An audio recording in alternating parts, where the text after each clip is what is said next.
The Real McCoys, starring Walter Brennan, created by Irving Pincus. Want you to meet the family known as the Real McCoys. That's Grandpappy Amos, the head of the clan. He roars like a lion, but he's gentle as a lamb. And now here's Luke, who beams with joy since he made Kate Mrs. Luke McCoy. From West Virginia they came to stay in sunny California. Oh, Grandpappy Amos and the girls and the boys of the family known as the Real McCoys. Howdy, Luke. Well, evening, George.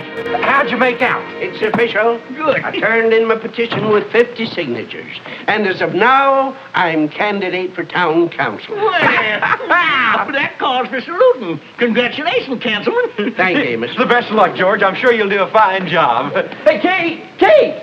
Yes. Oh, howdy, George. Yeah, he done it. He's now an official candidate for town councilman. Oh, well, congratulations, Councilman. Oh, not fast. I ain't elected yet, but sure sounds good. Councilman McMichael. Yes, sir, them words was born to be together. And don't you worry about being elected. Why, with us McCoys behind you, it's a sure bet. That's right. We're going to help you all we can. You got my vote. You always want to eat more than that, Kate. We got to help him get some more. We sure do. Oh, say, I just made some fresh coffee. I'll get some.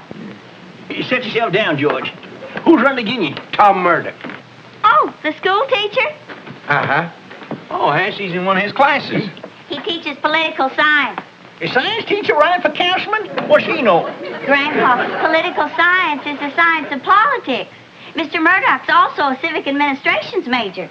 Well, so what? George is in the Army, too. Yeah, don't you worry. George will lick him. George is a very popular man around these parts. Well, George, I guess you're going to have to do some campaigning. You know, speeches and appearances and the like. Oh, I aim to, Kate. Yeah, I got a lot of ideas about making improvements and putting through certain changes for the benefit of all concerned. You hear the way he said that? Huh? Councilman McMichael, you're a man with a golden tongue. What changes you figuring to make, George? Well, them parking meters in Main Street. I'm going to have them removed. But that parking meter money's going for... I'll tell you what the parking money's going for. More parking meters. Well, I'll tell you one thing. They're sure a pain in the neck. I never seem to have no change on me. But I heard they was going to use that money to buy more school buses. Well, what do they need buses for? Let them walk to school. It's good exercise. Wait a minute, Grandpa. Let's hear what Kate has to say. Well, Kate's a woman, and women don't know beans from politics. Grandpa, what about them suffragettes? I don't want no desserts. Now, Kate, if you be so kind, we got work to do. Well, now, let's get down to George's platform. Yeah, you know, George, Charlie Douglas is always complaining about no place to pitch horseshoes in this here town. A big issue, Amos. A big issue. Place to pitch horseshoes. Where would you put the horseshoe courts, George? Well, let me see. How about the northwest corner of the town park? There ain't nothing there now. Good idea, Amos. You wait a minute now. Yesterday you were saying something about putting up a bird bath in that corner. Yeah, so I was. Wouldn't want to pitch horseshoes fast drinking bird. Well, if you can't have both, at least you can have one. Yeah, sugar babe? Would you come in here a minute and get some cookies for George and Grandpa? No cookies for me, Kate. Well, they're nice, fresh molasses cookies. No, I guess not, sugar. Molasses cookies? We'll get you some later, George. You will have some later, sugar babe. Well, if I'm going to have molasses cookies, I'd like to have them now. You see, once my tasting buds hear them words, it's hard for me to think about anything else. All right, go get them, Luke. You know George's buds. Now, George, about the bird bath. Where are the cookies, sugar babe? I haven't got any. What? Look, I just called you in the kitchen so as I could talk to you. Now, if George wants to get elected councilman, and goodness knows we want him to win, he's got to deal with bigger issues, like the school bus problem and a new library. Well, what's wrong with the library? It's got books, ain't it? Not nearly enough. If you come to PTA meetings with me once in a while, you'd know a few of these things. Well, maybe you ought to go in there and tell George and Grandpa. Look, can't you just see Grandpa accepting IDs from me? Now, why don't you tell him? Well, no, George and Grandpa got a lot of respect for you, Luke. They think you're a real smart man. Hey there! The councilman's mouth is watering for them cookies. Coming right up, Grandpa. Well, what are you going to do for cookie, Sugar? Well, I'll put some soda crackers in this bowl. And I want you to go right in there and give them your IDs on the school bus problem and the new library. Yeah. My ideas? Sometimes you just run yourself in the ground. I swear you don't know your own words.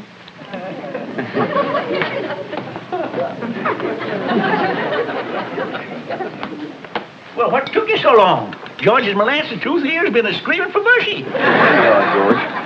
Grandpa, I've been thinking about something, you know. We might have overlooked a couple of things, and they're mighty important. These look like soda crackers. Like what, Luke? Well, the school bus problem, for one. There must be some mistake. Oh, you're back on the school bus again, huh? Well, it ain't only the school bus problem, but... Well, Grandpa, did you know that our town library ain't worth a hoot?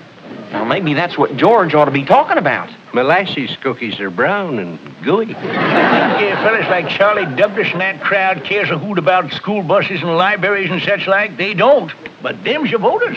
These are soda crackers. PTA, Grandpa. Oh, PTA. That's a cake word. It is not. It ain't that I don't like soda crackers, but I was geared for molasses cookies. I know a cake word when I hear it. Now, she got you out there, so you'd come back here and bring it up now, didn't she? I know my own mind. But you don't know it well enough, Luke. Doggone it, Grandpa, you got me all confused. George, straighten the boy out, will you? There ain't no doubt about it, Luke. These are soda crackers.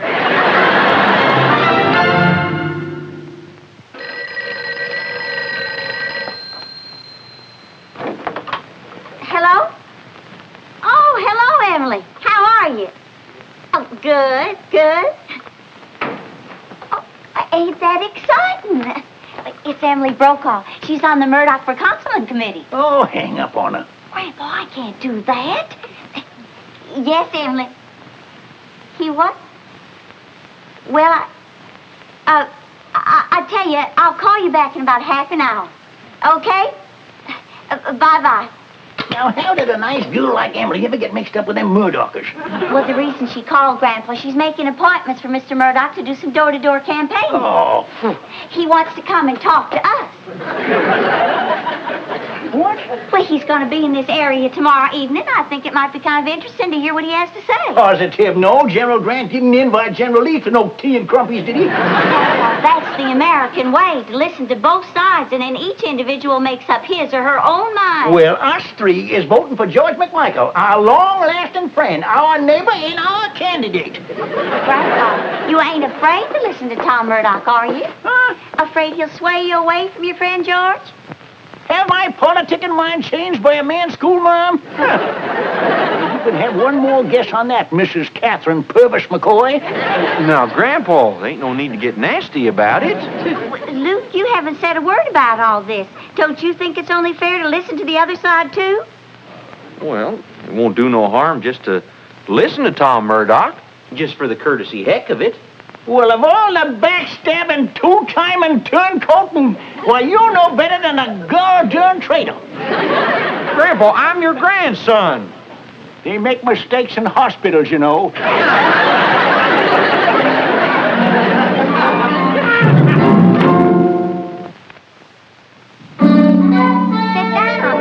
Thank you. Yeah, here, sugar. Well, I want to thank you for letting me come out and talk with you. Well, like Kate'd say, that's the American way. Well, that's very nice of you. Now, as you know, I'm a candidate for town councilman. Hey, we heard that, yeah. Well, needless to say, I'm out here because I want your vote. But I want you to know what you're voting for. Now, I've given a great deal of... Just going on about my business.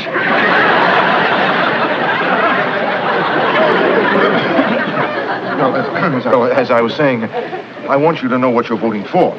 I was raised in this area, born and brought up on a farm, so I know the farm problems.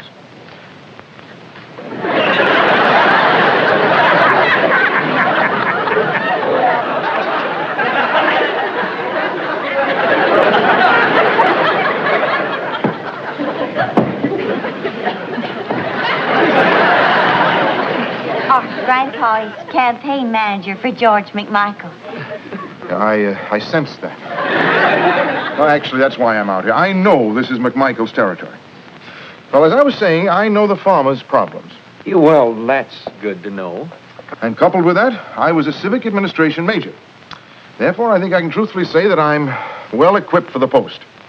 It would seem so. For one thing, I'd like to put through a bill to establish a permanent fire department instead of volunteers. Another issue was all this talk about the parking meters on Main Street. Oh, yeah, the people don't like them. No, they want them out of there. Mainly because they don't know what the meter funds are going to be used for. Well, just what are they going to be used for, Mr. Murdoch? Well, there are many projects. Now what?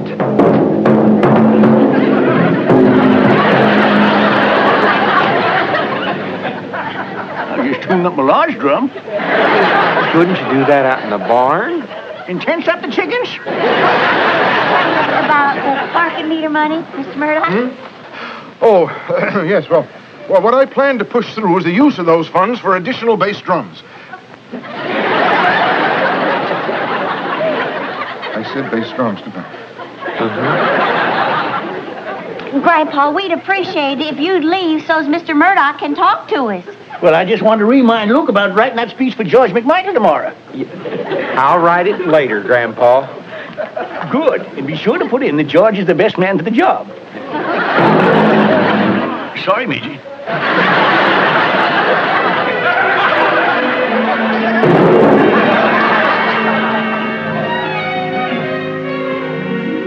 Ladies and gentlemen, George McMichael, as you all know, is a friend of the people. He stands for... He has always stood for the interests of his fellow man. He also stands for... Go on, Luke. He stands for... Oh, why don't you tell him about how he wants to put on some more school buses so the children won't be cold in the winter? Good. Yeah, I'll put that in. He wants more... Wait a minute, that's a Murdoch idea. George is against that. Oh, that's right, Luke. I'm sorry. He stands for... Oh, Luke, you could tell him how he wants to establish a permanent fire department instead of just volunteers. That's a good one. I forgot that. Yeah. That's another Murdoch idea.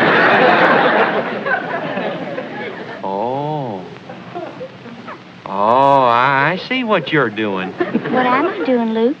You're just trying to confuse me, because all of Murdoch's ideas are better than George's. That's what you're trying to do. You thought you had me fooled, didn't you? Luke, you know what you just said? Mr. Murdoch's ideas are better than George's.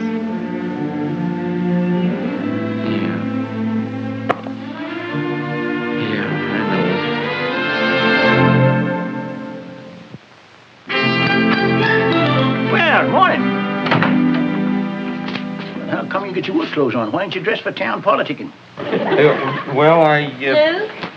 I'll tell him. Tell me what? Well, there ain't no hurry. Oh, Luke. Worried about your speech?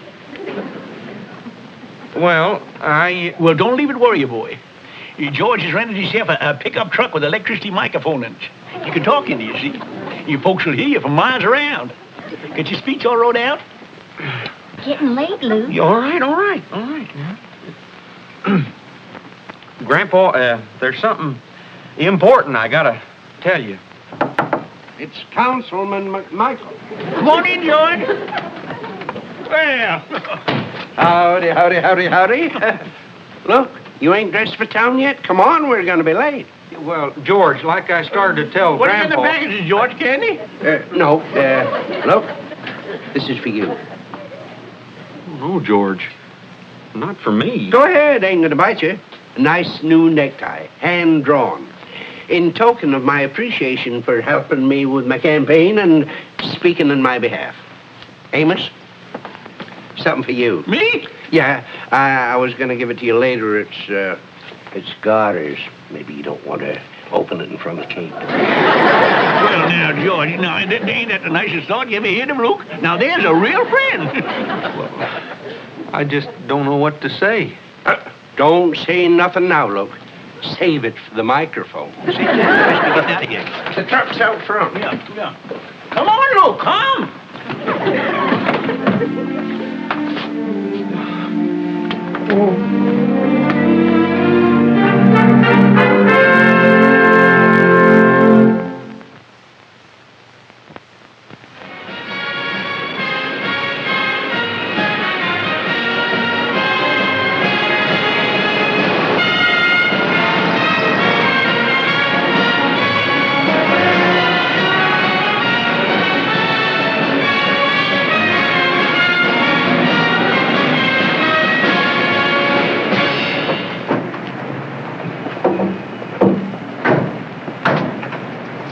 This ought to be a good spot, Amos. Lots of people walking to and fro. Don't go away, folks. We're going to have some speech making on the electricity microphone here. Luke, get us stood up in the truck bed, will you? Okay, Grandpa. George.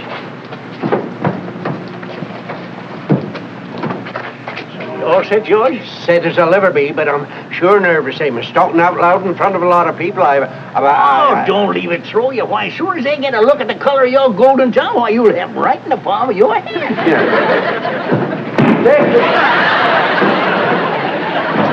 Testing. 1, 2, 3, 4. 1, 2, 3, 4. 1. I almost swallowed my golden tongue. She'll carry, don't it? Well, she's all tuned up, George.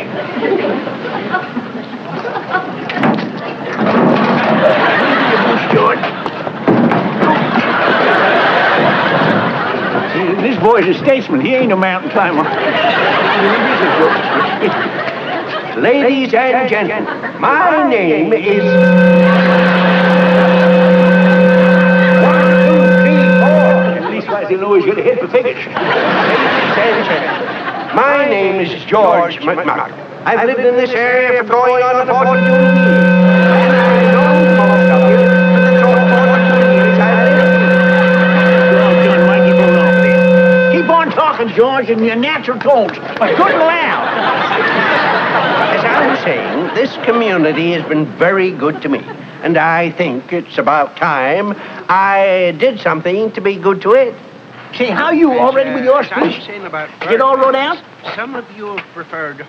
Well, Grandpa, I know it's a little late to be telling you this, and I feel right sorry about it, but that you, as my fellow I just can't go through with it. would appreciate having... What did you say? Well, I tried to tell you at breakfast this morning, Grandpa, but then George come in and I have devised a scheme. Well, I just can't do it.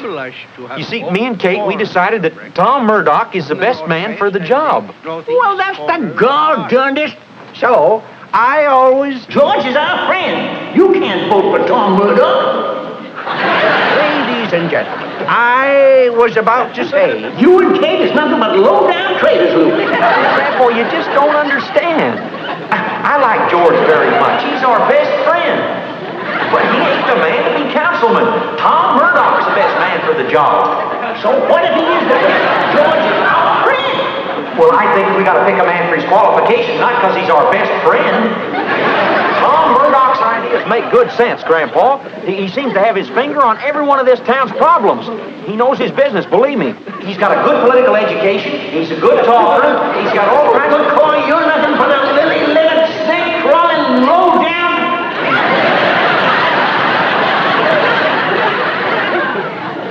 Way after 12 o'clock.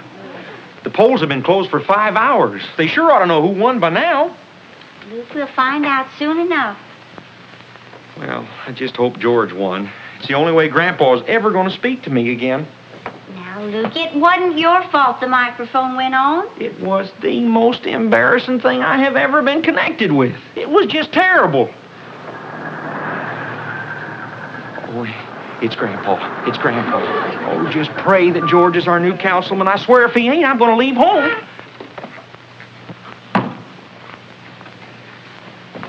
Will you help me pack, Kate? Might be a good idea, Mr. Benjamin Arnold.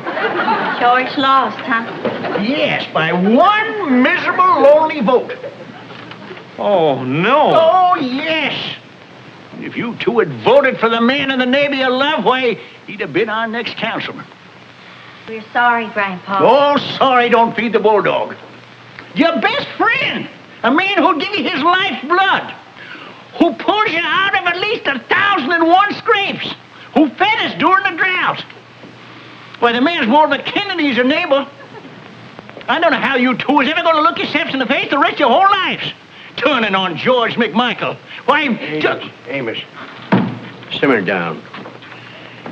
It ain't doing no good to talk to these two, George. I just hope you accept my apology for the whole family. Why, I can feel the shame of it from the top of my head to the tip of my toe. Oh, don't be so hard on him, Amos. I know somebody else that helped Murdoch win. Leave me at him. Amos, it was me. You? Yep. The other day when Luke was talking on Murdoch's behalf, I couldn't help overhearing, and while he sounded like such a fine candidate, I voted for him myself. Well, I'll be. Well, if that don't beat all, I have a half a mind to give you back your garters. It's a mighty big man to do what you done. Oh, it weren't nothing. I saw the handwriting on the truck. Amos, I'm sorry I let you down. I know how hard you worked to put me across. I guess I never had a loyaler friend than you, Amos. Well, George, I was sort of counting on you to be the next councilman. Now I'm going to have to pay it. Pay what? A ticket I got for over parking by one of them meters. I figured you was going to have them all pulled out, so I couldn't see no sense in throwing good money after bad.